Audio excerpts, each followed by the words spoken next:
오늘 주시는 하나님의 말씀입니다. 신약성경 에베소서 1장 3절로 6절의 말씀입니다. 신약성경 에베소서 1장 3절로 6절의 말씀을 함께 봉독합니다. 찬송하리로다 하나님 곧 우리 주 예수 그리스도의 아버지께서 그리스도 안에서 하늘에 속한 모든 신령한 복을 우리에게 주시되 곧 창세전에 그리스도 안에서 우리를 택하사 우리로 사랑 안에서 그 앞에 거룩하고 흠이 없게 하시려고 그 기쁘신 뜻대로 우리를 예정하사 예수 그리스도로 말미암아 자기의 아들들이 되게 하셨으니 이는 그가 사랑하는 자 안에서 우리에게 거저 주시는 바 그의 은혜의 영광을 찬송하게 하려는 것이라. 아멘. 할렐루야. 오늘도 예배에 참여하신 여러분들 환영합니다. 날씨가 제일 추운 그런 주일입니다. 독감에 걸린 분도 많고 그런데 그럼에도 불구하고 이렇게 예배당에 나온 여러분들을 환영합니다. 옆에 인사하면서 잘 나오셨습니다. 앞뒤로 인사하면서 은혜 받읍시다. 하나님이 우리에게 가장 기뻐하시고 원하시는 일이 무엇일까요?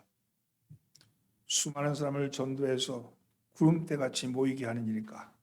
아니면 수십억, 수백억 하나님 앞에 헌금을 드리는 것을 원하실까? 아니면 다른 사람과 남달라 보이는 헌신을 하는 일일까요? 진실로 하나님이 우리에게 원하시는 바가 무엇일까요? 그것은 바로 예배입니다. 하나님께 예배하는 것을 하나님께서는 가장 원하십니다. 그것이 바로 오늘 우리가 교회에 나오는 가장 중요한 이유이기도 합니다. 우리가 교회에 나오는 이유는 하나님 앞에 찬양하고 예배드리고 영광 돌리기 위해서입니다. 하나님은 영광받아 마땅하신 분이십니다. 로마서 15장 6절 말씀에 한 마음과 한 입으로 하나님 곧 우리 주 예수 그리스도의 아버지께 영광을 돌리게 하려 하노라. 이것이 바로 우리가 하나님 앞에 나와 예배하는 이유고 교회 예배당에 나오는 이유이기도 합니다. 우리가 하나님은 영광 받으시길 원하는데 하나님께서는 영광 돌리는 우리의 모습을 성경 찬송 혹은 찬양하는 일이라고 말씀하고 있습니다. 히브리서 13장 15절에서 그러므로 우리는 예수로 말미암아 항상 찬송의 제사를 하나님께 드리자. 이는 그 이름을 증언하는 입술의 열매니라. 이렇게 말씀합니다. 여러분, 교회에 나오는 가장 큰 이유가 바로 찬송의 제사를 드리기 위해서라고 말합니다. 그래서 오늘 본문도 찬송하리로다 이렇게 시작을 하죠. 우리가 하나님께 바칠 예배는 소와 양과 비둘기로 드려지는 피의 제사가 아니라 찬송의 제사다 이렇게 말합니다. 구약 시대에서 소와 양과 비둘기 그 피로 드리는 그 제사는 무엇을 의미하냐면 피는 죽음이에요. 죽음. 피는 생명을 죽이는 거잖아요. 죽음을 드리는 거예요. 죽음을 드린다는 것은 무엇을 의미하냐면 너는 죽을 것이다 하는 걸 기억하라는 거예요. 왜냐하면 아담이 범죄하고 난 다음에 너는 정령 죽으리라 그랬거든요. 제사를 지내는 건요. 너는 죽을 것이다 하는 걸 각인하는 거죠. 나는 하나님 앞에 죽는 존재입니다. 이걸 드리는 거거든요. 그런데 예수 그리스도로 말미암아 우리에게는 생명이 왔습니다. 예수로 말미암아 우리가 구원을 받았습니다. 이제 구원을 받은 우리는 더 이상 죽음이 아니라 하나님을 찬송하는 제사를 드려야 된다고 말씀하는 거죠. 왜 하나님을 찬송하고 왜 하나님을 찬양합니까? 그것은 어떻게 그 이유를 알게 된다면 우리는 더욱더 하나님을 찬양하는 일에 우리의 마음을 다할 수 있는 거죠. 알고 드리는 것과 모르고 드리는 건 다르잖아요. 우리가 찬송하는 이유에 대해서 오늘은 함께 은혜를 나눠보고자 합니다. 먼저 우리가 하나님을 찬송하는 이유는 하나님이 복을 주시기 때문입니다. 이 하나님이 복을 주시기 때문이죠. 3절 말씀 함께 봉독합니다. 찬송하리로다 하나님 곧 우리 주 예수 그리스도의 아버지께서 그리스도 안에서 하늘에 속한 모든 신령한 복을 우리에게 주시되 하나님은 우리에게 복을 주시는 분이라고 그랬어요. 근데 그 복이 어떤 복일까? 그 복이 어떤 복일까? 세상에서 말하는 것은 눈에 보이는 복을 얘기하는 거잖아요. 눈에 뭔가 보이는 복을 얘기하는데 오늘 하나님 주시는 복의 특징, 이 복은 어떤 복인가 하는 것에 대한 규정이 되어 있습니다. 먼저 세 가지로 말씀하는데, 먼저는요, 그리스도 안에 있는 복이다. 두 번째는 하늘에 속한 복이다. 그리고 세 번째는 신령한 복이다. 이렇게 말씀합니다. 이건 눈에 보이지 않는 복이죠. 눈에 보이는 복이 아니라 눈에 보이지 않는 복. 하나님 말씀하시는 복은 눈에 보이지 않는 겁니다. 그것은 세 가지. 그리스도 안에, 그리고 하늘에 속한, 그리고 신령한, 그 복이 하늘의 복이라고 말합니다. 먼저 그리스도 안에 있는 복이라는 어떤 복입니까? 그리스도 안에 있는 복이라는 것은 하나님의 축복이 그리스도와 연합할 때 주어지는 복을 의미합니다. 따라서 내가 그 안에, 그가 내 안에 있을 때 그때 복이 있다는 거죠. 포도나무 가지가 줄기에 붙어 있어야 열매를 맺은 같이 그리스도 안에 있어야지 하나님이 주시는 복을, 열매를 맺는다. 아무에게나 복이 있는 것이 아닙니다. 그리스도와 합일될 때, 그리스도와 신비한 일체가 될 때 복이 있다고 말씀합니다. 이 복은 어떤 복이냐? 하늘에 있는 복, 성경에 나오는 하늘은 보이지 않는 세계, 땅은 보이는 세계를 의미해요. 즉 하늘의 복은 하늘에 속한 복, 보이지 않는 복이라고 얘기합니다. 하나님이 주시는 복의 근본은, 본질은 그리스도인들이 하늘의 영역과 연결된 구원의 복입니다. 그런데 이 하늘의 복은 죽어서 미래에 가는 것이 아니라 오늘 현재 여기서 그리스도의 삶 속에서 주어진다는 거예요. 하늘이 내 안에 있다는 거예요. 보이지 않는 것이 내 속에 있다는 거예요. 보이는 것은, 눈에 보이는 것은 이 땅에 있는 게 분명하잖아요. 근데 이 땅에 있는 보이지 않는 복이라는 것, 여러분, 돈이 많은 복이다, 자식이 많은 복이다 등등 있잖아요. 이런 복은 눈에 보이는 건데, 이 복은요, 그건 마치 구멍난 단지와 같아서 채워도 채워지지 않는 복입니다. 늘 갈급합니다. 채울 것 같은데 계속 세워나가는 거죠. 그러다 보니까 그 복은 갈증만 있는 복이에요. 그 복은 채워지지 않는 복입니다. 그래서 눈에 보이는 복은 채워지지가 않아요. 그 복이라고 얘기하지 않죠. 잠깐은 즐겁고 잠깐은 기쁠지 모르지만 끊임없이 세워나가기 때문에 그 안에 갈증이 있습니다. 그런데 보이지 않는 복은 뭐냐? 보이지 않는 복은요, 눈에 보이지 않지만 그 눈에 보이는 새어나가는 구멍을 메꿔주는 거예요. 그게 메꿔지는 거예요. 그래서 조금만 채워줘도 기쁜 거예요. 조금만 채워줘도 감사한 거예요. 왜냐하면 새어나가지 않기 때문에 우리 안에 기쁨이, 진정한 기쁨이 그 안에서 일어난다는 거예요. 눈에 보이지 않는 그 복은 하늘에 속한 복인데, 그것은 천국 가서 있는 게 아니라 지금 여기 우리의 삶 속에서 보이지 않는 곳이 보이는 것에 부족한 부분을 채워주고 메꿔주고, 그러므로 인해서 우리 안에 기쁨이 넘치게 하는 복이 있는 거예요. 그것은 어디에서 이루어지느냐? 일상의 깊이 가운데 살아가는 삶 속에서 그 복이 이루어진다. 예수 믿고 복 받았다는 건 뭐냐? 내 삶의 형편이 아무것도 변함이 없어. 뭐 갑자기 수옥이 생기거나 수만이 생기거나 건강이 회복되거나 그런 것이 아닌데도 불구하고 내 안에 그분이 와서 내 하늘에 속한 복을 받게 되면 내게 있는 형편에서도 기쁨이 생기고 즐거움이 생기고 내 안에 감사가 이루어지고 하나님의 은혜가 늘 생각되어지고 이것이 이루어지는 것이 바로 속한 복입니다.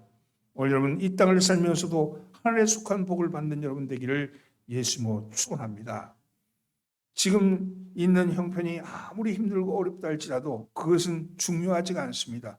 그것보다는 더 중요한 것이, 내 욕심을 채울 수 있는 것은 아무것도 없지만 그래도 중요한 것은 하늘에 속한 사람이 되면 내 안에 기쁨이 넘친다는 겁니다. 지금 처해 있는 상황이 아무리 힘들고 어렵다 할지라도 여러분 염려하지 마십시오. 하나님이 비참한 것을 원하지 아니하시며 언제 어디서나 머리 되기를 원하시고 위에 있기를 원하시는 분이 우리 하나님이십니다.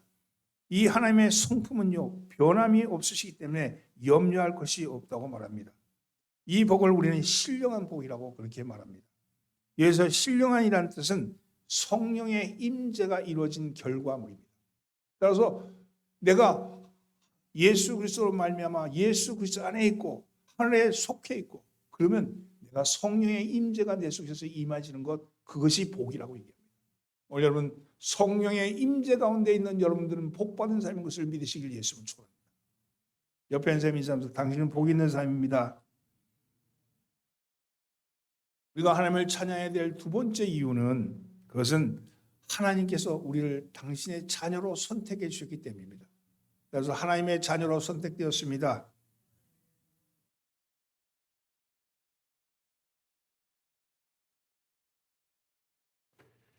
(4절과 5절) 말씀 함께 봉독합니다. 곧 창세전에 그리스도 안에서 우리를 택하사 우리로 사랑 안에서 그 앞에 거룩하고 흠이 없게 하시려고 그 기쁘신 뜻대로 우리를 예정하사 예수 그리스도로 말미암아 자기의 아들들이 되게 하셨으니.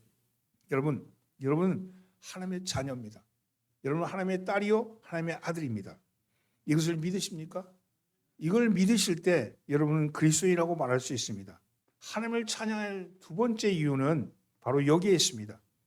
하나님이 우리를 하나님의 자녀로 삼아주셨다는 거예요.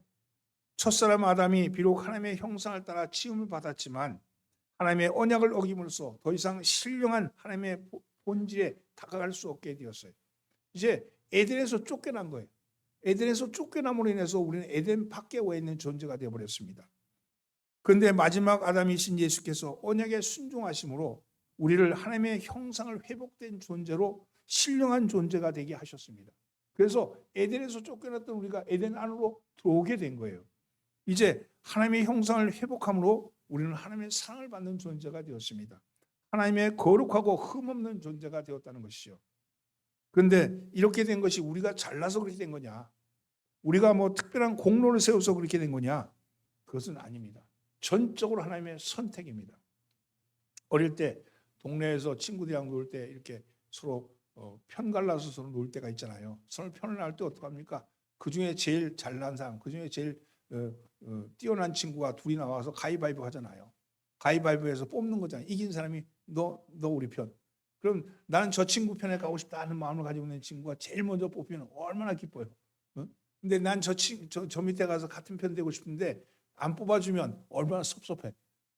그렇죠. 그래서 가위바위보에서 이기면 하나씩 뽑아가잖아요. 뽑아갈 때 저 친구 밑에 가서 해야지 그런 마음을 가진 친구가 거의 딱 뽑히면 얼마나 기뻐합니까? 선택받는다는 게 그거 아니겠어요? 내가 원하는데 나를 뽑아줬을 때 그때 오는 기쁨이죠. 몇 년 전에 그 장관을 개각하는데 어떤 장관이 자신이 임명되었다는 소식을 듣고는 너무 기뻐서 눈물을 흘렸대요. 기자가 물었답니다. 아니 왜 그랬냐고 물었더니 그분이 자기를 대통령이 잊지 않고 불러주신 것에 대해서 너무 감격했다고 그렇게 얘기했답니다. 사람은 누군가에게 인정받는다는 것, 그것을 굉장히 좋아하고 기뻐하죠. 여러분 귀하게 여기고 감사히 여기는 거 아니겠습니까? 하물며 사람의 선택도 그러한데 하나님이 날 선택하셨다는데 하나님이 날 택하셨다는데 그게 얼마나 기쁘겠습니까? 여러분 만왕의 왕이시고 이 땅의 모든 것을 창조하신 창조주신 그분이 나를 선택했다는데 어찌 찬양하지 않을 수 있겠어요? 그런데 하나님의 선택이 율법 아래서나 도덕률 아래서 혹은 양심 아래서 경제력 아래서 정치력 아래서 선택인 것이 아니고 그리스도 안에서 이루어졌다고 말합니다. 이게 무슨 말씀인가? 이건요 예수 그리스도가 나의 구세주인 것을 믿어지게 된다는 거예요. 예수 그리스도가 나의 구세주인 것이 믿어지게 되는 것이 바로 하나님의 선택받은 존재라는 거예요. 하나님의 선택이라는 건 내가 선택한 것이 아니고 그분이 날 선택했다는 것은 내가 오늘날 예수가 나의 구주라는 것을 믿어지게 될 때 그때 하나님의 선택이 이루어진 것을 내가 안다는 거죠. 여러분 이것은 그냥 이루어진 것이 아니라 성경은 창세전에 이미 이루어졌다고 얘기합니다. 이것을 웨슬리는 선행은총이라고 그렇게 얘기하죠. 여러분 이미 타락하고 전적인 타락한 존재가 그분의 선택에 의해서 내가 선택받을 수 있는 그런 조건을 만들어주신 것은 하나님의 전적인 은혜라는 거예요. 그게 선행적으로 나에게 주어진 하나님이 나를 선택적으로 주어진 은혜라는 겁니다. 믿을 수 없는 자가 믿을 자격이 없는 자가 믿어지게 된다는 것은 그는 하나님의 은혜에 의해서 된 것이라고 말씀하죠. 여러분 이것은 절대적인 하나님의 주권이요 절대 주권입니다. 벌레보다도 못한 나를 하나님이 선택해 주셨다. 하나님이 나를 선택해 주셨다 하는 그것에 대해서 뭐라고 행할 수 없는 놀라움과 감격과 감동이 그리고 경의가 있습니다. 이러한 사실을 믿고 이런 사실을 알고 있을 때 어찌 기뻐하지 않을 수 있으며 어찌 감사하지 않을 수 있으며 어찌 찬양하지 않을 수 있겠습니까? 하나님은 당신의 사랑으로 우리를 선택하셨습니다. 그 선택한 이유가 오늘 보면 두 가지라 그렇게 얘기해요. 하나는 그 앞에서 거룩하고 흠이 없게 하시려고, 먼저 거룩하게 하시기 위해서 우리를 선택하셨다. 우리를 선택한 이유는 나를 거룩하게 만들기 위해서 선택했다는 겁니다. 여러분, 하나님이 우리를 선택하신 이유는 거룩하게 하기 위해서라고 말씀합니다. 우리는 하나님 앞에 거룩한 존재가 되기를 하나님은 원하십니다. 하나님은 나를 내가 거룩할 수 없는 존재인데 불구하고 거룩하게 만들기 위해서, 거룩은 하나님의 속성이요, 하나님 앞에 나가는 조건이요, 하나님 앞에 서 있는 관계입니다. 여러분, 내 영혼이 순결하고 거룩한 영혼이 되기를 원하십니다. 그래서 그 거룩한 영혼이 하나님의 성령의 열매, 설명의 9가지 열매를 맺기를 원하시는 거죠. 오늘 그분이 나를 선택한 것은 나로 하여금 그분의 거룩성 앞에 서 있게 하기 위함이라고 말씀합니다. 또 하나는요, 하나님이 우리를 선택하셔서 흠이 없게 하시려고 선택하신 겁니다. 흠이란 말은 결함, 오점이라는 말씀이죠. 이 용어는요, 구약의 희생제물과 관련된 용어입니다. 결점이 없는 그런 존재, 그런 존재가 되기 위해서 나를 선택하신 겁니다. 여러분, 근데 나는 어떤 존재예요? 결점이 많은 거예요. 순결하지 못하고 거룩하지 못한 존재. 나는 흠이 많은 존재였어요. 근데 나를 흠이 많고 거룩하지 못하며 그런 존재, 불결한 존재인데도 불구하고 하나님이 나를 선택하셔서 나를 거룩하게 만드신다는 거예요. 어떻게 거룩하게 만드시느냐?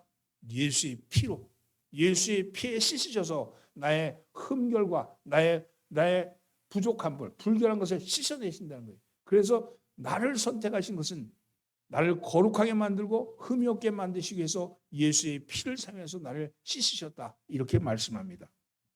그것이 바로 예수 그리스도의 피죠. 이것이 다음 절에 나오는 1장 7절의 말씀입니다. 우리는 그리스도 안에서 그의 은혜의 풍성함을 따라 그의 피로 말미암아 속량 곧 죄사함을 받았느니라. 내 거룩하고 내가 불결한 존재였던 나, 흠이 많은 존재였던 내가 거룩하게 되고 흠이 없게 된 것은 바로 속량 곧 죄사함을 얻게 하기 위해서 예수의 피를 쓰셨다는 거예요. 예수의 피로 말미암아 내가 그리 되었다고 말씀합니다.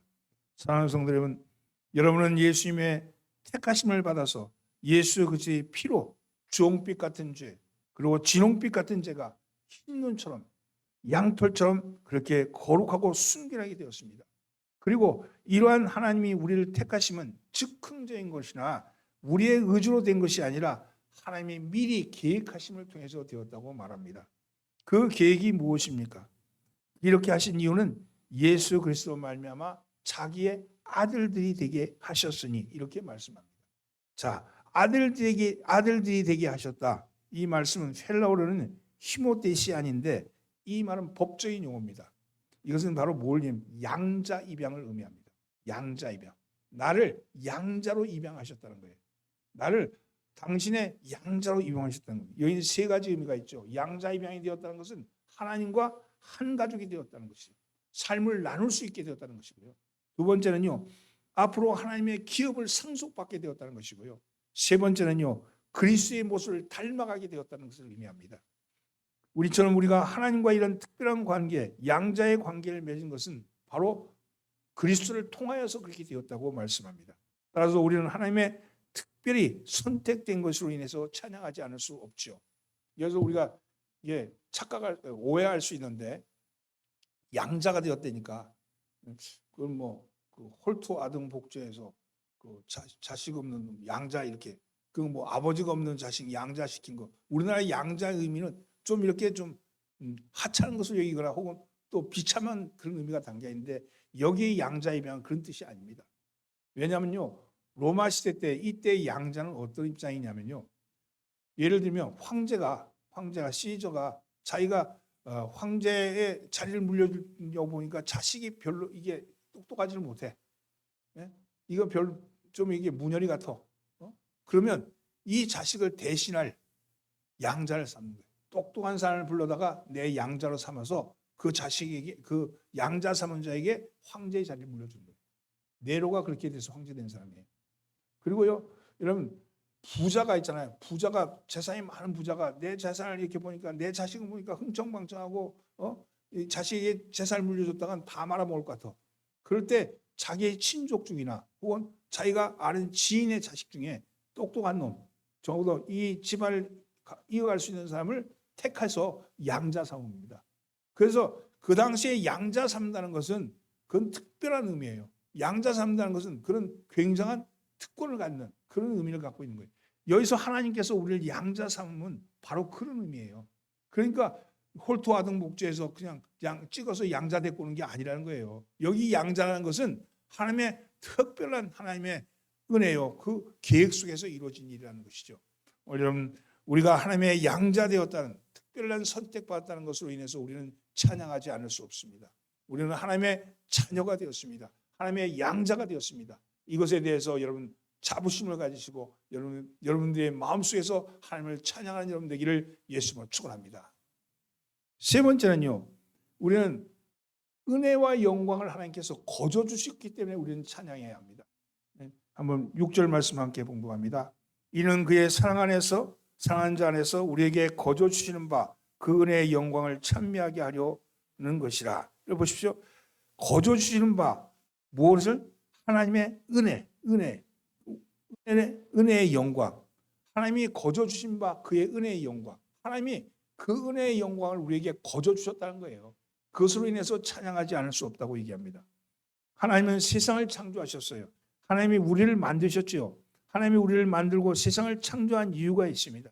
그것은 하나님의 창조사에게 동참하기 위함이며 피조물과 더불어 하나님을 찬송하기 위함이었습니다. 이사야서에서는 하나님이 말씀하시기를 이 백성은 내가 나를 위하여 지었나니 나를 찬송하게 하려 함이니라. 하나님이 지으신 목적이 나를 찬송하기 위해서 지었다. 이렇게 말씀하죠. 무엇을 찬송하기 위함이냐? 무엇을 찬송하기 위함이냐? 생명입니다. 살아있습니다. 하나님이 생명 있음을 찬송하기 위해서 우리를 만드셨다는 거예요. 여러분, 첫사람 아담이 범죄함으로 인해서 언약을 어김으로 인해서 죽음이 들어왔습니다. 불순종인 죄의 열매는 저주와 사망입니다. 이 땅의 모든 것들이 다 저주와 사망의 지배 아래에 있어요. 먹고 살려고 먹고 먹는데 죽습니다. 먹는 이유가 살기 위해서 먹는데 결과는 죽음으로 끝나고 마는 거예요. 저주와 죽음이 이 세상을 지배하는 이 세상 속에서 여러분 사망의 열매를 먹으며 저주의 물을 마시며 살아가는 이 인생으로 종락한 우리에게 근데 죽을 수밖에 없는 우리를 향해서 생명으로 그분이 오신 거예요. 생명이 오신 거예요. 생명으로 오신 그분은 우리를 생명의 길로 연결해 주었습니다. 하나님은 아무 대가 없이 우리를 구속해 주셨고 그 이유는 단 한 가지죠. 하나님의 영광. 하나님의 영광이 뭡니까? 생명입니다. 살아있음입니다. 하나님이 살리시는 거죠. 살아있음을 찬미하는 겁니다. 우리가 하나님의 생명을 찬양합니다. 하나님은 우리의 인간의 제일의 관심사가 당신이기를 원하십니다. 생명의 주인이신 당신, 생명을 주신 당신에게 우리의 관심이 있기를 원합니다. 그리고 살아있는 것으로 인해서 찬양하기를 원합니다. 여러분, 우리가 예수 믿고 구원받는 순간 이 땅에 있는 모든 죽음의 권세, 죽음의 세력이 사라지고 생명 권세가 우리를 지배하게 되었습니다. 더 이상 우리는 죽음 아래 허덕거리거나 죽음 앞에 두려워하거나 죽음 앞에 공포에 떠는 존재가 아니라 생명으로 인해서 찬양합니다. 오늘 여러분 앞에 생명 있음을 찬양하실 예수님을 축원합니다. 근데 우리 인생들은 어떻습니까? 아이들이 모여 앉으면 좋아하는 가수 이야기로 꽃을 피우죠. 청년들이 모여 앉으면 스포츠 스타에 대해서 이야기합니다. 주부들이 모여 앉으면 연속극에 나오는 좋아하는 연예인의 사생활에 관심이 많습니다. 여러분, 노인들은 주로 건강에 대해서, 장년들은 주식에 대해서 각자의 연령과 취향에 맞게끔 관심을 쏟습니다. 그런데 이들에게 공통적으로 다가가서 하나님이 우리를 어떻게 사랑했는지, 예수 그리스도께서 왜 십자가를 지셨는지에 대해서 말하고자 하면 그네들은 고개를 돌려버립니다. 귀를 막아버리죠. 왜 그렇습니까? 여러분, 그 이유는 단 한 가지죠. 그들은 구원받지 못했기 때문입니다. 여러분, 그들은 연예인이나 특정한 삶에 반응하면서 열심히 화제를 삼으면서 하나님의 아들에 대해서는 관심이 없습니다. 답은 딱 하나죠. 구원받지 못하기 때문에 그렇습니다. 구원은 거둬주는 것이지만 누구에게나 있는 것은 아닙니다. 성경은 분명히 말합니다. 그의 사랑하는 자 안에서, 그리고 그의 사랑하는 자 안에서 우리에게 거둬주시는 바 그의 은혜라고 말씀합니다. 여러분, 어떤 사람이 있는데 낙심했어요.